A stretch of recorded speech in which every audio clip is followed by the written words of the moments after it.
But how do you balance it out? Obedience and strategy. Secret sauce. There's no balance.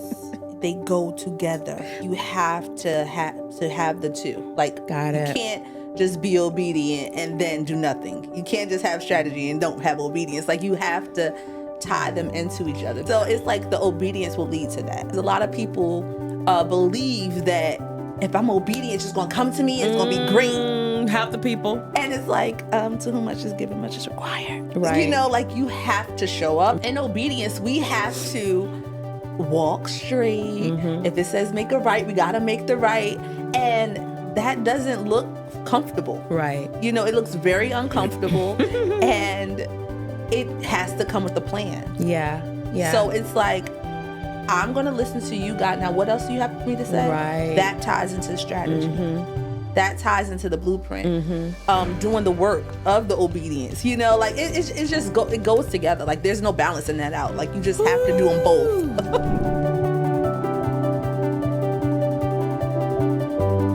Hello, everyone, and welcome to the Optimum Living Podcast. I am your host, Sybil Bull. This podcast, we're going to share transformative content on emotional wellness, purpose-driven living, and a meaningful life. All right, so if you've been hanging with us, you know that we've been doing this incredible series on vision. Now, if you've missed some, it's okay. It's okay. You can go back and check out all of the episodes, but we're so excited today that we're continuing to talk about vision. Vision is so important when it comes to cultivating your optimum life. And we've had some incredible guests that's been on just talking about different topics. And today we have a wonderful guest. And some of you might know her, some of you may not, but by the end of the episode, you definitely will know who she is. She is, first and foremost, she is a woman of God. She is a mama. She is a coach. She is an entrepreneur. I want to say maybe a serial entrepreneur. I'll say it that way. A creative mind, a genius, a lovable person. And will y'all just help me to welcome LaNesa Spence to this podcast. We're going to be talking about vision in motion. So welcome. Thank you for having me. I'm so excited to be with you on today. I'm so happy to have you. And you look so good in the green. Don't she look good? For those of you listening, she's wearing green and she looks fantastic. We're going to continue. So what we've been doing are like these little mini series. And today we're actually on the activation path. So you're going to help our listeners and those who are watching to kind of just see where they are in this vision place. This episode is going to talk about activating vision through motion. So after you prayed about it, after you've made your vision board, after you declared it, after the things, here we are talking about when the full picture isn't clear. But listen, you got to still move towards what's supposed to be happening. Some of you may be feeling a little bit stuck. Maybe some of you are saying to yourself, this is about to be a confirmation. Yes, you're about to get some gems, probably some resources as well, some insight. And for someone, you may just get the fire that you need to move forward. So today we're just going to talk about why you got to keep moving and why it's important. So today we're going to ask LaNesa just, about her journey, which she has an incredible journey to share with, and we'll have to bring her back so she can share more. But one of the questions we have today for you is this: was there a time in your life when clarity came after you moved, not before? Absolutely. I believe that I didn't have a lot of clarity because the move was in a chaotic space, or what I thought was a chaotic space. Therefore, it took pure obedience. It took a place of just like surrender, like, okay, God, I have no vision right now. Okay. And I trust whatever you say do, even if that's fair. I'm afraid, even if I don't know what's next, I'm just going to be obedient to what you say. And that was a pivotal moment for me in starting my travel business because it didn't make sense. Got you. I was homeless. Right. I had 4 sons and I was wrongfully terminated. Y'all hear that? Do y'all hear that? This is why LaNesa's here. She's talking about why it's important for us to have motion. All right, say that again. You didn't have clarity, but you had all of these circumstances that were working against you, right? All of the circumstances. And So homelessness, 4 sons, 2, I think they were like 2, 10, Wow. 11, and like 11, 12, like 2, 6, 11, and 12. And I was just like, yeah, none of this makes sense on starting a business Right, in right. this circumstance. But God was like, do it. Like, do it. And I was obedient to it. And it grew leaps and bounds. So no, there wasn't clarity right then and there. But I trust God's plan, his plan. He had clarity. I didn't. So I trust his plan. And I was just obedient in that. Whew. We are so glad that you trusted God's plan because although it sounds really simple, right? Most people are thinking to themselves, trust God's plan. Like you're saying, in order for you to even move from where you were, I had to trust the person to lead me who was, God's plan. So God had a plan. I didn't have a plan. I didn't have a plan. Okay. I was surviving. That's what I heard. surviving. That's what I heard. So, wow. So now let me ask you this. For someone who's saying, well, I feel like I'm stuck in the past, what's one thing that you would share with them where they're like, I feel like I'm stuck in the past. Like you were like, I had this thing going in my life. These are things out of my control. Plus I had a whole tribe. Right. I had a family that I was responsible for. For someone who's saying, well, I feel stuck in my past, what would you say to them?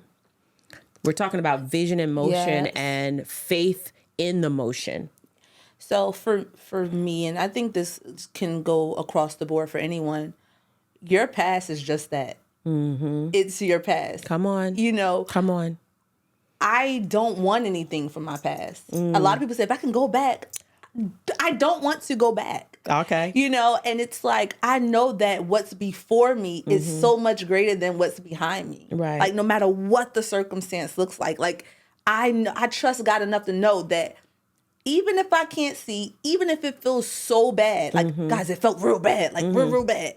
Even if it feels real bad like that, it's like, I know that you didn't bring me this far to leave me. Right. Like, I just literally kept saying it to myself. Like, I know you did not bring me this far to just bring me this far. I have to. It gets to a point where you just have to trust the plan. Like, you have to say, God, I trust you.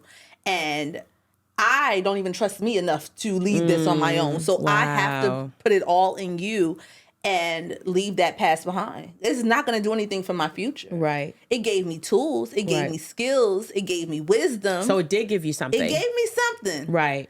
But I don't want the things of the past. That's what I should say. I don't want the things of the past. The tools, the things I've learned along the way. That's good. Absolutely. That's really, really good. But I don't want to reach back and say, hey, give me my house from, from before. Or I had a 6-figure job at 18.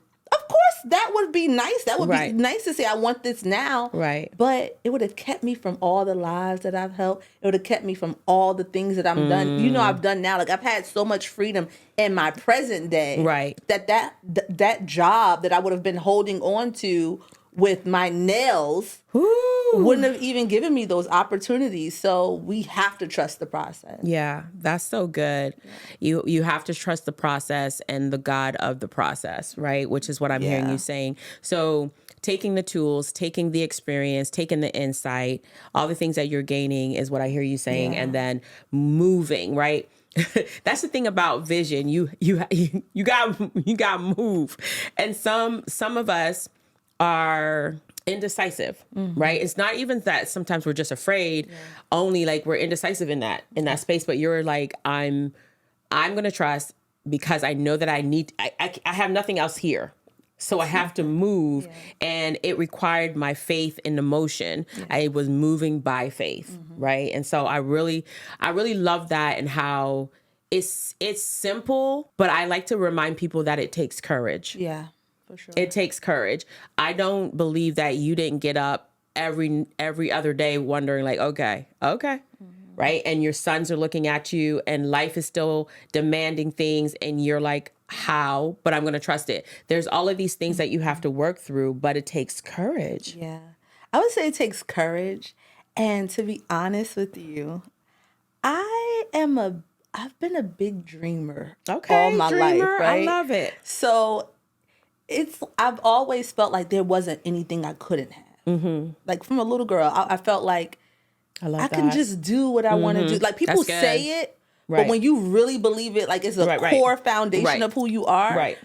It's like, I promise you, I was sitting in the kitchen. Mind you, I'm homeless, so I was living with somebody, y'all. And a friend of mine, she let me stay with her, myself and my 4 kids. And I was sitting at her kitchen table, and I literally bust out laughing. And she was like, "What are you laughing at?" I'm like, "This is a good story." I'm like, homeless, 4 kids in a new state, no family. I was like, God has to be curating. Like he has to be. Right. And that's what I found myself laughing, because I'm like, God has to create these stories. Like, you have to be a willing vessel for him to use so that he can show himself in your life so others may see it. Like, somebody got to be used. Yes. You know? Yes. And I feel like if you start seeing your life go a little bit crazy, just sit down for a minute. Like, okay, all right, I see what you're doing, God. Because it's not for no reason. Right. It's all for purpose. Right. And I think when you get that, you're like, okay, whatever the outcome of this may be, it's what God has for us. Wow. That's so good. And it actually leads us into the clarity. So clarity that comes from doing. Now let's talk about, so you were moving, you already shared some stuff, but let's unpack how motion actually reveals direction and how to discern God's hand in the doing, right? So how does motion, when you're taking small steps, how did it help you to make bigger decisions? The listener needs to know, like, okay, I've got to make small steps. Okay, maybe I'm not a big dreamer. It's okay. Let's not compare. Right. But how does motion reveal direction? That's a good one. So in my life, I have to be in motion. I have to be not necessarily doing something. Absolutely. But I must be sharpening my tool. So what that looks like for everybody is different. For me, it took personal development. Okay. I was real rough around the edges. And I put myself in a marketplace that required me to show up. Lovely. So I had to sharpen myself to be able to stand in those places. But I just moved into them. I just took the fear, put it aside. Right. I have to show up. Okay. It's a bad day. Show up. Got you. You know, kids are acting up. Show up. Okay. If I have to go to the school, I'm showing up. Like, whatever I needed to do in that time, and still to this day, I have to do the small things. Okay. And I think a lot of times people don't want to do the little things. Right. And those little things are the things that lead to opening businesses, and it opens up the bigger doors. But if you can't be faithful over the little things, if you just simply setting a schedule for yourself to get up at a certain time, or if you're setting callbacks and you're not following up, like little things, then it's like, that's the preparation, that's the exercise, that's the conditioning. So it was those little things that I would do. I like that. I believe that a lot of us, including myself when I was younger, always thought that everything was about leaping, right? Like, remember when you were a kid, you wanted to run everywhere. You had like this mindset of jumping, leaping, running, it was like, and then, you would I used to say to my kids, walk. Like, I need you to walk. And then they would do like really fast walk. And I think that there are moments in our lives when we think that's the path, right? That's the journey. So when I start moving in motion, fast. But you just said like little steps, doing the intentional things. Like, you're like just setting the clock to get up at the same time every day. Doing these things are important. That's a part of motion. Yeah. I think what goes off and wrong with people when they get disappointed is that they're thinking about, I want to see evidence. Right? But we want to stay in the motion of the vision, but sometimes we're looking for the wrong evidence, right? We're looking for our first client instead of, oh, you just said I sharpened and I had to do certain things. And one of the things you just said was, I kept showing up. I kept showing up. The evidence of growth, the evidence of proof in my motion was I was present. I wasn't in the same place that I was. I was now here. I started a business. I'm now here. I'm now doing this. I'm now doing that. That's so good. And I hope that while you're listening, or maybe you're watching, and you're hearing LaNesa's story, right? She's telling you that she didn't come from money. She was always a big dreamer, which meant that her imagination and her ability to grow was not stagnant. She had been placed in some positions that were out of her control. She was homeless and she had a family. But she also said that I wanted to have motion, and I had enough vision to trust God. I had enough faith, to trust God in the vision that he was showing me. For someone who's saying, how do you balance obedience and strategy? How do you balance obedience and strategy? That's like in the motion of it. You're like, okay, I know this, I know that, but how do you balance it out? Obedience and strategy. How do you balance it when you're talking about clarity from doing what you need to do? Secret sauce. There's no balance. They go together real bad. Okay. You know, like you have to have the two. Like, got it. You can't just be obedient and then do nothing. You can't just have strategy and don't have obedience. Like, you have to tie them into each other. Get out of here. Child, let me tell you. You messing with the people.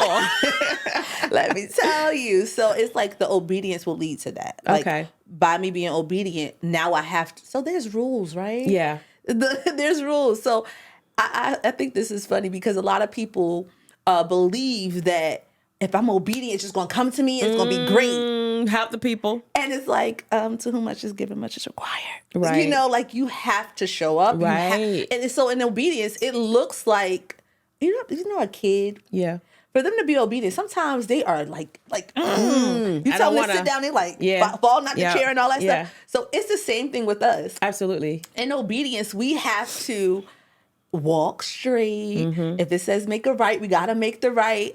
And that doesn't look comfortable. Right. You know, it looks very uncomfortable and it has to come with a plan. Yeah. Yeah. So it's like, I'm going to listen to you, God. Now, what else do you have for me to say? Right. That ties into strategy. That ties into the blueprint. Doing the work of the obedience. You know, like it's just it goes together. Like there's no balancing that out. Like you just have to do them both. Somebody cash app this lady. She just gave you an answer. She just unlocked something that fast for you. Now, that's so good. We can almost talk about this for a whole nother hour, but that is so true. When we are moving in obedience, right, taking that step, the strategy does come. I cannot recall, like, there's so many days and hours that I have spent being obedient and the strategy does come. And you're just like, I don't know. And then strategy, there's downloads. Downloads. I love a good download. And you're just tripping out because you're like, I didn't even know that just because this on a Tuesday, I decided that I was going to do this. And then on a Friday, out of nowhere, strategy that you could not have come up with until you were obedient. And then sometimes you put a strategy, like you said, together, but it also means that God might say, this doesn't come before this. Priority is this. This is what I want you to do. How I know you think that's the right strategy, but I want you to flip it around, and he'll say that and do that as well, right? But tell God your plan.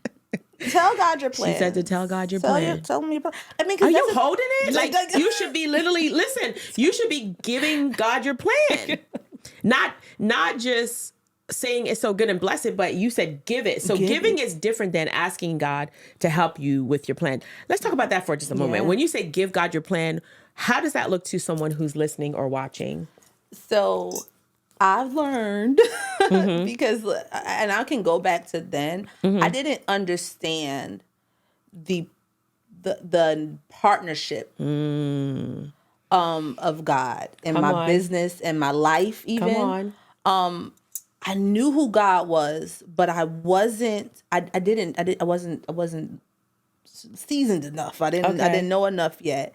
And it was just like, okay, God, I want to do this. This is me asking. So could you bless my business and give me a whole bunch of clients because you know we need it. And it's like, now it's like, no, God, like, here's what I desire. Right. Here's what's in my heart. And I know that you know what's in my heart. But I need to give this to you. Right. Because I need you to give me direction. Right. So that I may be obedient. And go, so it's like a exchange. That's what I would say. That's so good. So that's how I do it now. So the giving is, this is what I came up with. So take that back. Okay. It's like a proofer. Right. Here, take this back. Right. Give it back to me. Because I find that even in my prayer and even in my fasting, those downloads come. Mm-hmm. And sometimes I'm like, okay, boom, this is what I got. Right. This is what I came up with. Right. I know what you gave, but I'm gonna give it back. Yeah. And it works for me. That's good. That's good. I'm not fast moving. You mentioned that earlier, like wanting to just go. Yeah. Baby, slow it down. I would say that. Slow it down. Like, you're not gonna miss it. The fear of missing out. That part. You're not gonna miss it. I'm supposed to be there last year. You're not gonna miss it. Yeah, that's good.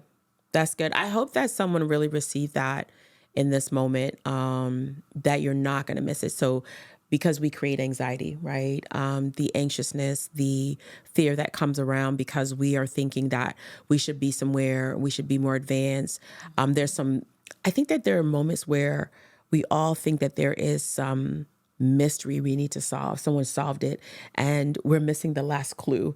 And if only we could get the last clue, but you're saying, slow down and know that you're not going to miss it. Like right now, I just want you to be in this present moment with us as you're listening or watching as an audience. I want you to say to yourself, I'm not going to miss it. What is set is already set. It is up to you and your faith to just go in the steps that are already set for you so that you can achieve and you can accomplish. And also the greater part of the journey is to becoming who he wants you to be in all of that, right? And so that is so good. When you were sharing, this is a scripture that came, you said, I'm giving it back. So in Proverbs 16:9, it says, in their hearts, humans plan their course, but the Lord establishes their steps. So whatever you're thinking about, just, again, she said, give it to God. That's Proverbs 16:9, so that he can establish it. He wants to establish us. Like, that's his whole heart for us because we represent him. Anyway. Such a good father. Anybody else just feels so good about it, in that moment of someone listening, right? They're thinking to themselves, what are some routines or rhythms that keep your vision moving forward? Like, what are some routines or even like a rhythm that would keep someone's vision? How do you keep the vision moving forward? To speak from like a personal place that someone can grab I love something. Rhythm. Yeah. I say harmony all the time. Like, my life is in harmony.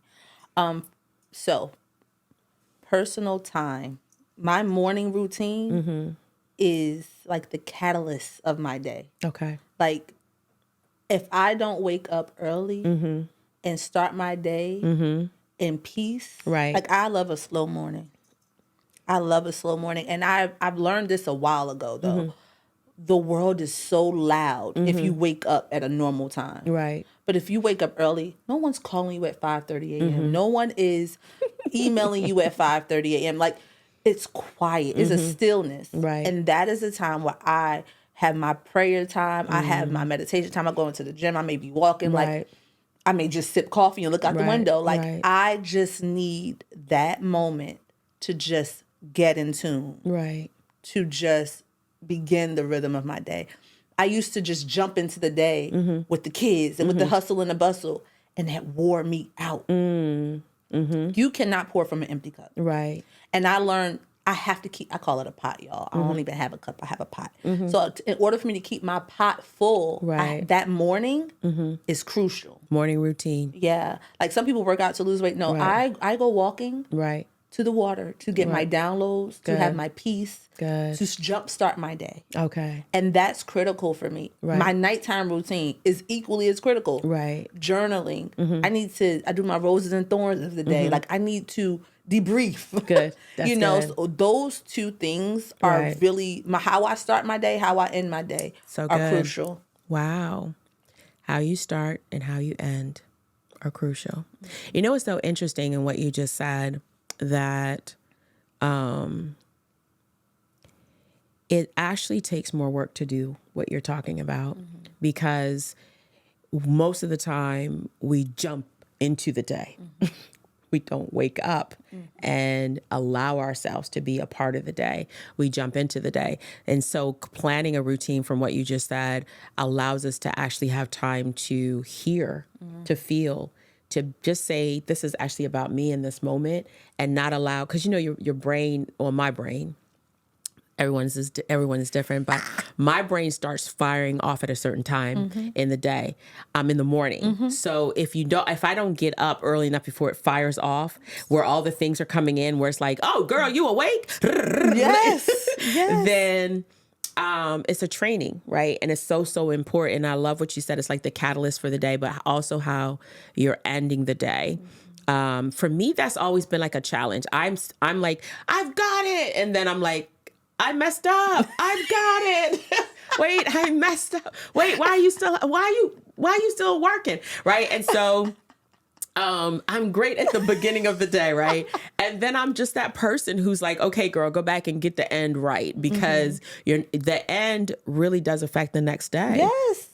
Yes. It really does affect the next day. And for those of you who are not aware of it, going to bed with all of those things on your mind, like just jumping off the computer or jumping out of stuff or scrolling on your phone or allowing someone to dump at the last minute, and then trying to get into your bed to go to sleep, it's going to interrupt and create turmoil in that space. Now you're just like, I don't know why I can't go to sleep 3 days in a row. You didn't have a routine. Or you're tired. Yeah. You didn't rest. Your subconscious mind is running ragged. Yeah. Trying to solve all of the problems you went to bed with. Oh my goodness. And for those of you, again, who are thinking to yourself, well, I feel like my momentum is at 9:00 at night. I just want you to know that you sometimes can have momentum at 9:00 in the morning as well. But when you conditioned yourself, because you can condition, some things are nature, some things are nurtured. When you do those things, sometimes it happens. But if it's routinely, I can understand every now and then it happens, right? Yeah. But if it's routinely interrupting rest, which we don't even have time to go into how much that helps your productivity, it helps you as a person, your emotional wellness, longevity, then it is really good to know that you're supposed to end the day right. Wow. I hope y'all are really receiving some things. We talked about motion, not being fast, being steady, and sometimes being slow. We talked about creating a morning routine, a night routine.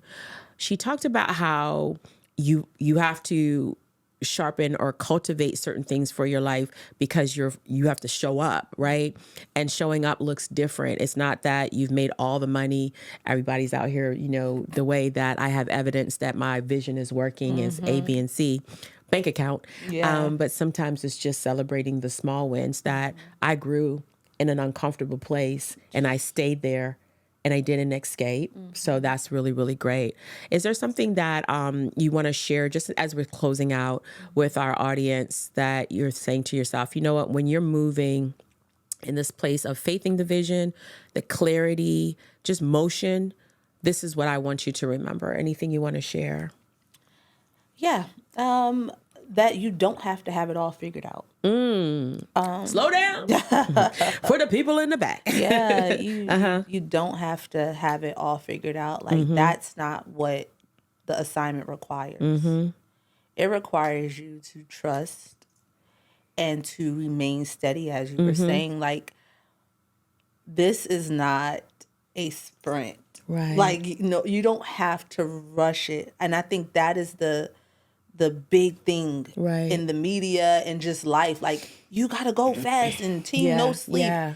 And let me tell you, I've been through all of that, working to the bone, having multiple jobs, trying to do multiple businesses, wearing myself out. Wow. Quality over quantity. Right. You have to, like, you actually have a lot of free will here.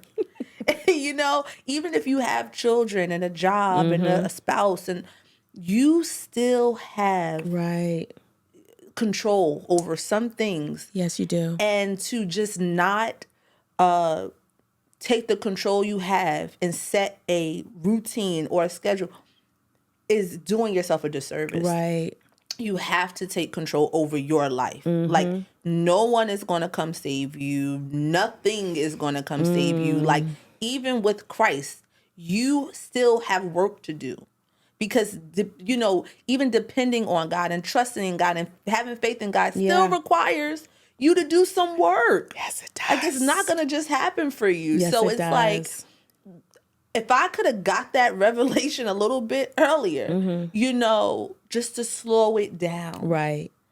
Everything I desire, everything I pray for is literally happening in real time. So true. In the time it's supposed to. So true. There was nothing I could have done faster back then that would have got me to where I am now. Right. Nothing. Right. I could have replay over and over all of the things. Come on. God would have still done what he did to allow what's happening now. Like even from meeting you guys, all of it was in God's timing. Had I not gone through what I've went through, I wouldn't have been laying at the altar of the church. Right. You know what I'm saying? So everything has its purpose. Everything has its timing. And I just ask you guys to take your time. I'm not saying lay down and do nothing. I'm just saying motion. Don't have some motion, but don't rush the process. Yeah, that's good. That's really, really good. Thank you so much for those words of wisdom. I just hope that someone, even if you just jumped on right now and you're listening, that you're like, wow, I caught exactly what I needed in this moment of the podcast. Vision is so important in life, as we've been talking about for this season. And we've just been breaking it down into every portion of what vision looks like, from when you have clear vision to foggy vision to motion vision to feel like you're stuck, getting unstuck, to building legacy vision.